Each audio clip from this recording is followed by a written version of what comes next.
신명기 말씀은 하나님이 행하신 일이 무엇인지 기억하라 라고 하는 것이 말씀의 초점이라고 한다면, 여호수아서는 하나님이 함께 하시니 두려워하지 말라라고 하는 것이 말씀의 초점입니다. 그래서 여호수아의 시작을 보면 하나님께서 여호수아를 불러 세우시면서 담대할 것을 말씀을 해 주십니다. 내가 모세와 함께 한 것 같이 너와 함께 할 터이고 너를 형통케 할 것이니 두려워하지 말라. 내가 너와 함께 있어 너를 버리지 아니할 것이니 너는 마음을 강하게 하고 담대히 하라 라고 하는 말씀을 주십니다. 여호수아에게 이 말씀을 주신 하나님은 여호수아 전체 내내 이어가는 상황 속에서 이스라엘 백성들에게도 반복하여 주시는 말씀입니다.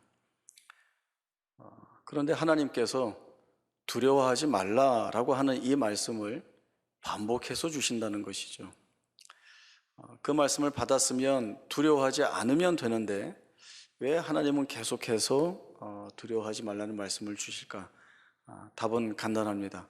하나님이 두려워하지 말라고 하는데도 이스라엘 백성들은 여전히 자신의 현실에 매여서 불안해하고 두려워하고 있기 때문에 그렇습니다.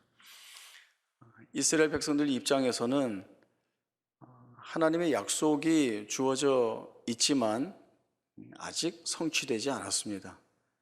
정복 전쟁도 해야 되고 그 전쟁의 결과가 어떻게 나올지 모르기 때문에 두려워하고 불안해할 수 있습니다. 그러나 하나님의 입장에서 보면은 내가 그 약속을 주었고 또 그 약속을 이루기 위하여서 이스라엘 백성들 가운데에서 지금도 일하고 있다라고 하는 사실을 알려주셔야 할 필요가 있기에 여호수아 전체의 흐름 속에서 이 확증을 주시기 위한 일들을 하나님께서 이어가고 계십니다. 여호수아 시작하면서 하나님께서 회심의 카드 하나를 꺼내고 계시는데 그것이 바로 라합을 통하여 보게 되는 고백입니다. 세대가 바뀔 만큼 시간이 많이 지났습니다. 또 상황도 많이 변했습니다. 광야에 있었지만 지금은 가나안 국경 앞에까지 와서 이제 가나안 정복 전쟁을 하려는 준비하는 가운데 있습니다. 마음에 용감한 열심을 품고 섰지만 여전히 불안하고 두렵기는 마찬가지입니다. 이때 하나님께서 너희를 위하여 내가 언제부터 어떻게 그리고 어떤 일을 행하셨는지를 보여주십니다. 여호수아가 정탐꾼 2명을 여리고성 안에 들여보내게 됩니다. 정탐하러 들어가니까 은밀하게 들어가야 하고 또 그 적들의 동태가 어떤지 잘 살펴봐야 하고 그리고 흔적을 남기지 않고 돌아와야 합니다. 그것이 정탐꾼의 임무 모습이죠. 그런데 제가 보면 여호수아가 보낸 이 정탐꾼은 좀 허당인 것 같습니다. 들어가자마자 들켜버립니다. 언제 왔는지, 이 밤에 누가 왔는지, 이스라엘 자손 중에 몇 사람이 뭐 하러 왔는지 이 온 땅을 정탐하러 라합의 집에 왔다, 이렇게 다 들켜버렸습니다. 잡히는 건 시간 문제이고 잡히게 되면 아직 전쟁 시작하지도 않았는데 첫걸음부터 망가질 상태에 처했습니다. 라합이 숨겨주죠. 그리고 거짓말 둘러대서 쫓아온 사람들을 다 돌려보냅니다. 이때까지만 해도 정탐꾼들은 라합이 자기들을 안전하게 보호해 줬다라고 생각을 할 것입니다. 그러나 이후에 듣게 되는 라합의 고백을 통하여서 하나님이 우리를 보호하고 계시고 우리를 보호하시는 그 하나님께서 이스라엘을 위하여 일하고 계시다라고 하는 사실을 분명하게 보게 됩니다. 하나님께서 이 땅을 너희에게 주신 것을 내가 안다. 이것은 나만이 알고 있는 것이 아니라 이 땅에 살고 있는 가나안 거민 전체가 알고 있는 일이다. 우리가 너희를 심히 두려워하고 너희 때문에 간담이 높고 마음이 높고 정신을 잃었다라고 하는 이야기를 이 라합이 하고 있습니다. 너희가 애굽에서 나올 때에 하나님께서 홍해를 마르게 하신 일을 우리가 들었고, 너희가 요단 저쪽 아모리의 두 왕 시온과 옥을 전멸시킨 일을 우리가 들었다라고 하는 자세한 이야기를 전하고 있습니다. 라합은 우리가 너희를 두려워한다라고 표현을 하고 있지만 이스라엘 백성들을 두려워하는 것이 아니라 이스라엘 백성들과 함께 하시는 하나님, 이스라엘 백성 편에 서신 하나님, 이스라엘을 위하여 싸우시는 그 하나님을 두려워하고 있다는 것을 분명하게 드러냅니다. 너희의 하나님은 위로는 하늘에서도 아래로는 땅에서도 참된 하나님이시다라고 하는 고백이 바로 그러한 사실을 분명하게 보여주고 있는 내용입니다. 라합의 이야기를 듣고 돌아간 정탐꾼들은 여호수아에게 여리고성을 정탐하고 돌아온 보고를 하게 됩니다. 그런데 오늘 본문 이후에 그 보고의 내용을 보면 특별한 새로운 것이 없습니다. 라합이 이야기한 것을 그대로 옮겨 전하고 있습니다. 우리가 가서 봤더니 하나님이 이 땅을 우리에게 주셨더이다. 가나안 거민들이 간담이 다 녹았더이다 라고 하는 내용이 다였습니다. 이 정탐꾼들이 라합이 한 이야기에 은혜를 많이 받은 것 같습니다. 그렇게 보면은 이 정탐꾼들은 와서 여리고 성에 대한 보고를 하는 것이 아니라 하나님이 어떻게 준비하시고 어떻게 일하고 계시는지에 대한 간증을 전하고 있다라고 하는 생각이 듭니다. 성경에서 기록되는 전쟁에 관한 이야기는 전쟁을 하는 당사자에 관한 이야기가 아니라 그 전쟁이 누구의 손에 있는가라고 하는 사실들을 우리에게 전해주고 있습니다. 그래서 그 내용을 보면 신이 누구 편을 드느냐, 또 그 신이 얼마나 위대한가라고 하는 것으로 판가름 난다, 이렇게 기록을 하고 있습니다. 열왕기하 18장에 보면 아수르 왕 산헤립이 군대를 이끌고 유다에 쳐들어온 이야기가 나옵니다. 산헤립의 부하 랍사게 장군이 유다 백성들 앞에 서서 이 이야기를 합니다. 우리 왕의 말씀이 이러하다. 뭐라고 말씀하는가 하면 그 어느 신도 자기 민족을 내 손에서 구원한 신이 없었다라고 하는 것이죠. 이 말은 무슨 말인가 하면 하나님이 너희를 지키고 보호한다고 하는데 할 수 없다라고 하는 말입니다. 아수르 왕 산헤립은 자기 군대의 강력한 군사력을 믿었고 또 자기가 믿고 있는 신을 의지하여서 이 같은 말을 했습니다. 그러나 그 뒤에 일어난 일은 하나님께서 사자를 보내셔서 하룻밤에 아수르 군사 18만 5천 명을 죽이시고, 그리고 놀라 도망간 산헤립은 자기가 섬기는 그 신의 신전에서 죽임을 당하게 됩니다. 이러한 기록들은 하나님이 진정한 참된 유일하신 하나님이시고 그 하나님이 편들고 붙드시는 이상 그 누구도 해할 수 없다라고 하는 사실을 우리에게 강력하게 전달해 주는 말씀이 됩니다. 사무엘상 17장에 보면 우리가 잘 알고 있는 다윗과 골리앗의 싸움이 나옵니다. 다윗이 골리앗에게 나아갈 때 너는 칼과 창과 단창으로 내게 나오지만 나는 만군의 여호와의 이름으로 내게 나아간다라고 이야기합니다. 골리앗은 거의 3m에 달하는 거구의 용사입니다. 어렸을 때부터 전쟁터를 누비고 다녔고 그 누구도 이길 수 없는 그런 용사였습니다. 다윗이 오기 전에 이스라엘 군사들과 대항을 벌이는데 그 누구도 나가서 이 골리앗을 상대할 수 없었습니다. 그러나 양치는 어린 소년 목동 이 다윗이 골리앗을 대항하여 나오면서 이 골리앗과의 싸움이 승패의 결과가 창과 칼과 단창이 있는 것이 아니라 하나님께 달려있다라고 하는 분명한 사실을 그가 보았기에 용감하게 담대하게 나아갈 수 있었던 것입니다. 다윗이 이기죠. 그러니까 다윗이 이긴 것입니까? 이 싸움은 하나님이 골리앗과 싸우신 것이고 이기신 것은 골리앗과 싸우신 하나님이 이기신 것입니다. 이 같은 내용들을 종합해서 오늘 말씀과 대입해 보면 하나님께서 이 땅을 너에게 주셨다라고 하는 그 라합의 고백, 주셨다라고 하는 것은 주실 것이다가 아니라 완료형으로 주셨다라고 하는 고백으로 라합이 하고 있습니다. 라합은 하나님이 어떠한 하나님이신지 알기에 그 하나님이 이루실 일에 대한 생각들을 다 하고 있습니다. 그 다 한 깨달음이 이 라합으로 하여금 바른 자리에 서서 하나님에 대한 온전한 고백을 하게 합니다. 하나님이 이 땅을 너에게 주셨다. 내가 안다.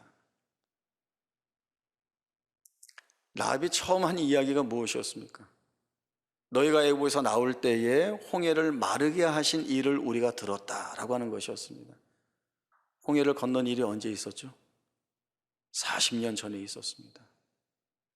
이스라엘 백성들이 홍해 앞에서 애굽에 매장지가 없어서 이 광야에 끌어내어 우리를 죽이려고 하느냐라는 비명을 지르면서 하나님을 원망하는 그때에 홍해를 가르시고 하나님이 건너게 하시고, 그리고 이 소식이 가나안 땅에 전해졌을 때에 이스라엘 백성들은 하나님이 하시는 일들에 대한 바른 이해를 갖지 못하고 불리한 자리에서는 원망과 불평을 쏟아내고, 또 구원해 주시면 찬송하고 다시 어려운 자리에 서면 불순종하는 것을 반복해 오고 있었지만, 그러나 이러한 하나님의 역사를 들었던 가나안 땅에서는, 그리고 가나안 거민들에게서는 하나님이 이미 가나안 정복 전쟁을 시작하고 계셨던 것입니다. 이스라엘 백성들은 아직 가나안 땅에 가지 않았습니다. 거기에 어떤 일이 벌어지고 있는지 전혀 몰랐습니다. 그러나 하나님은 거기에서 정복 전쟁을 하고 계셨고, 가나안 거민들의 간담을 녹이고 계셨고, 마음을 녹이고 계셨고, 정신을 잃게 만드시는 일을 하고 계셨다는 것입니다. 여기서는 이스라엘 백성들이 뭐하고 있었다고요? 하나님 뭐 일을 이따위로 합니까? 라고 하는 모든 불평과 원망들을 다 쏟아내고 현실의 어려움을 겪을 때마다 차라리 애굽으로 돌아가는 것이 낫겠다라고 얘기하거나, 아니면 애굽에서 죽거나 이 광야에서 죽는 것이 훨씬 낫지 않겠는가라고 하는 아주 교만한 말을 이 백성들이 하고 있습니다. 그런데 하나님은 이들을 위한 일들을 멈추지 않고 전혀 다른 시간대에 전혀 다른 상황 가운데에서 이미 하고 계시다라고 하는 것입니다.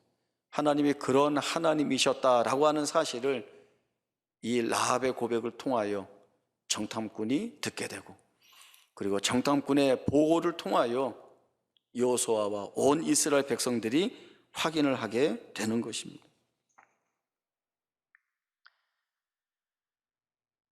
제가 유년부 전도사 사역할 때 교사를 좀 증언해야 할 때가 있었습니다.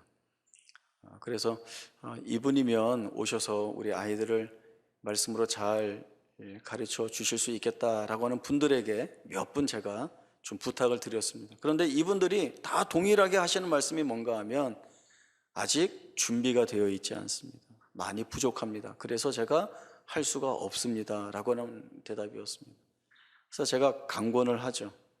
준비가 다 되어서 교사를 하는 분은 이 세상에 없습니다.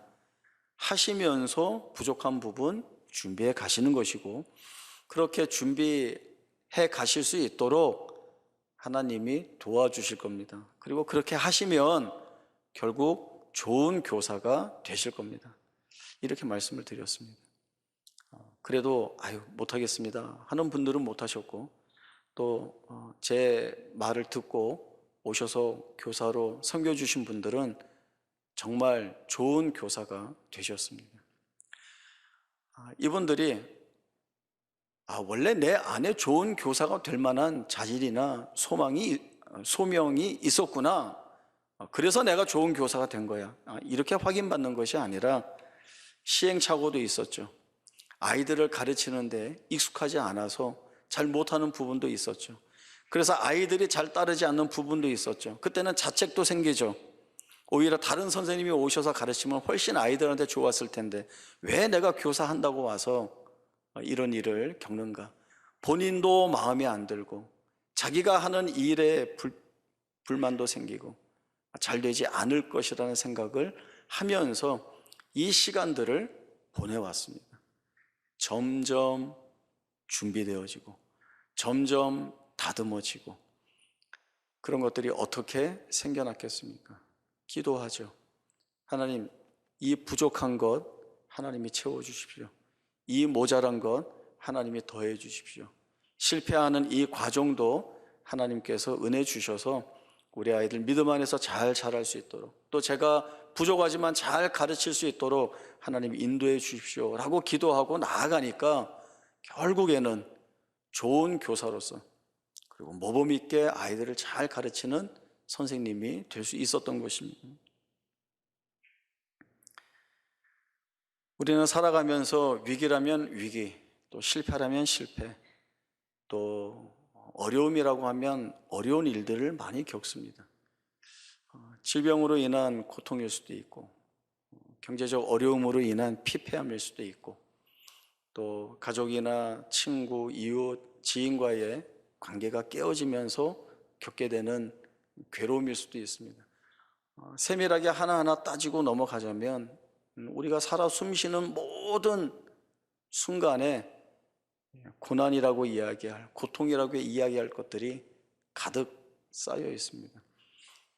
헤어나올 수 없는 것 같아서 한탄하게 되죠.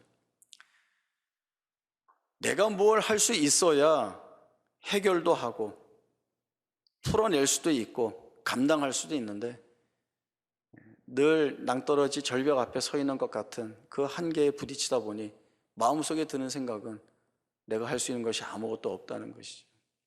내가 할 수 있는 것이 아무것도 없다는 것이 얼마나 큰 불안과 두려움으로 다가오는지 모릅니다. 그러나 이때 어떻게 해야 될까라고 하는 그러한 생각이 듭니다. 시편 84편 말씀을 통해 격려를 받고자 합니다. 시편 84편 1절에서 12절까지의 말씀 보겠습니다. 시편 84편 1절에서 12절까지의 말씀 제가 읽겠습니다. 만군의 여호와여, 주의 장막이 어찌 그리 사랑스러운지요. 내 영혼이 여호와의 궁정을 사모하여 쇠약하며 내 마음과 육체가 살아계시는 하나님께 부르짖나이다. 나의 왕 나의 하나님 만군의 여호와여, 주의 제단에서 참새도 제 집을 얻고 제비도 새끼들 보금자리를 얻었나이다. 주의 집에 사는 자들은 복이 있나니 그들이 항상 주를 찬송하리이다.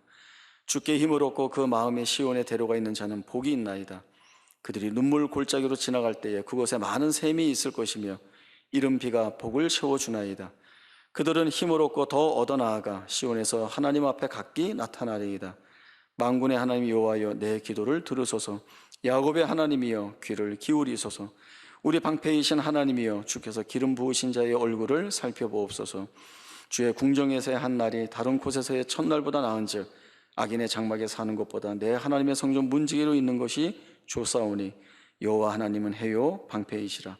여호와께서 은혜와 영화를 주시며 정직하게 행하는 자에게 좋은 것을 아끼지 아니하실 것임이니이다. 만군의 여호와여, 주께 의지하는 자는 복이 있나이다. 아멘. 예루살렘 성전에서 쫓겨나와서 점점 멀리 도망가는 자가 그 마음에 느끼게 되는 것으로 인하여서 기도하고 있는 내용입니다. 학자들은 상황들을 종합해 보면 다윗이 압살롬의 반란을 피하여서 쫓겨 도망 나오면서 한 기도라고 이야기를 합니다. 지금 다윗의 이 기도는 물론 하나님께서 돌아보시고 구원의 빛과 은혜를 주시기를 간구하는 내용도 그 안에 담겨 있지만 왕의 자리에서 쫓겨난 것에 대한 비통함을 얘기하는 것도 아니고, 그리고 도망가야 하는 신세에 대해서 한탄하는 기도도 아닙니다. 다윗은 하나님의 임재의 상징인 그 성전에서 멀어져 가는 자신의 처지가 하나님의 은혜에서 이렇게 멀리 떨어지는 것이 아닌가, 내가 이렇게 멀어져 가다 보면 하나님과의 관계가 깨어지는 것이 아닌가라고 하는 차원에서의 조급함을 가지고 하나님 앞에 기도를 올리고 있습니다. 하나님, 내 마음과 육체가 살아계시는 하나님께 부르짖습니다. 하나님, 돌아봐 주십시오. 나를 붙들어 주옵소서. 내가 눈물의 골짜기를 지날 때에 하나님의 많은 샘을 내게 주실 줄을 내가 믿습니다. 만군의 여호와여, 주를 의지하는 자는 복이 있습니다. 내가 그렇게 주를 의지합니다. 복되게 하옵소서 라고 하는 이 기도가 하나님 앞에 올려지고 있습니다. 우리의 출발은 어떻습니까? 우리는 하나님이 허락하신 삶을 살고 있습니다. 또 우리의 삶은 그저 내가 책임지고 사는 삶이 아니라 하나님께서 내 삶 안에서 목적하시고 이루시고자 하시는 뜻들이 담겨 있는 삶입니다. 내가 살아가는 이 여정들은 바로 그러한 목적을 향해 나아가고 있습니다. 그렇기 때문에 이 여정 가운데에서 우리 눈으로 볼 때에 이것은 불행한 일이고, 이것은 없어야 될 일이고, 이것은 그저 고난이요 시련일 수밖에 없는 일들이 하나님께서 끌어가시는 여정 안에서의 목적을 이루어내시고자 하시는 그 안에서의 쓰임받는 재료요 도구라고 한다면, 하나님은 이 모든 것들조차도 하나님의 목적을 이루어내시는 방편으로, 조건으로 삼으신다라고 하는 그 믿음 있는 고백들을 저희가 가져야 합니다. 이렇게 가면 망할 수밖에 없지 않는가, 이렇게 가면 아무것도 남아있지 않게 되는 것이 아닌가라고 하는 그 현실에 매여 있는 시각이 우리를 늘 불안으로 몰아넣고 늘 두려워할 수밖에 없는 자리로 몰아냅니다. 그러나 거기에서 우리는 이 다윗의 기도를 기억해야 합니다. 지금 처한 현실에 눈과 마음을 뺏겨서 그 현실에만 묶여 있을 것이 아니라 하나님께 집중할 시간들이 우리에게 필요한 것입니다. 하나님이 우리 안에서 이루실 일들을 믿음의 눈으로 바라보면서 지금 내가 보고 있는 것들이 어떻게 다르게 쓰여질 수 있는가를 저희가 살펴봐야 합니다. 물론 매우 힘들고 어렵습니다. 하나님이 아브라함에게 내 아들 이삭을 번제로 잡아 드려라 라고 하는 말씀을 듣게 됩니다. 다른 건 다 빼놓더라도 그 아들 이삭을 번제로 드리기 위하여 데리고 하나님의 말씀하신 자리로 나아가는 그 시간 동안은 아비의 심정으로 본다면 지옥길을 걷는 것 같았을 것입니다. 처음부터 하나님이 야 아브라함아, 내가 너한테 말로는 아들 이삭을 잡아 바치라고 했지만 거기 가면 내가 준비한 순양이 있어, 그걸로 예배 드리면 돼, 이렇게 말씀을 해주시면 힘들어하지 않고 그 길을 편안하게 갔을 것 같은데 하나님이 그 말씀 주시지 않습니다. 하나님이 이 길을 오면서 아브라함이 현실을 보게 되고 그 현실 안에 녹아있는 하나님의 약속에 대한 내용들을 묵상하게 되고 그 하나님의 약속이 결국 내가 있는 이 현실에서 무엇을 만들어낼 것인가를 돌아보게 하셔서 결국 이삭을 잡아 죽이는 그 자리에서 아브라함이 가지고 있었던 마음은 하나님의 약속을 이루기 위해서는 이 이삭이 없어서는 안 되는데 하나님의 번제로 드리라 라고 하는 이 자리에서 하나님은 죽은 자리에서 다시 돌려받는 것 같이 이삭을 내게 돌려주실 것이다 라고 하는 믿음 있는 고백을 가지는 그 자리에 자기 자신을 세웠습니다. 이삭을 잡으려 할 때에 하나님이 멈추게 하시고 그리고 하나님이 예비하신 순양을 가지고 하나님께 제사 드리게 하십니다. 그리고 하나님은 아브라함의 그 같은 모습을 의로 여기시고 복을 더해 주십니다. 하나님이 우리의 삶 가운데 섭리하시고 또 우리의 삶에 직접적으로 개입하십니다. 우리의 살아가는 모든 발걸음에 하나님의 뜻들을 담으시고 담으신 그 뜻을 하나도 허투루 쓰지 않겠다라고 하시는 하나님의 열심이 오늘 우리의 삶을 책임져 주고 계십니다.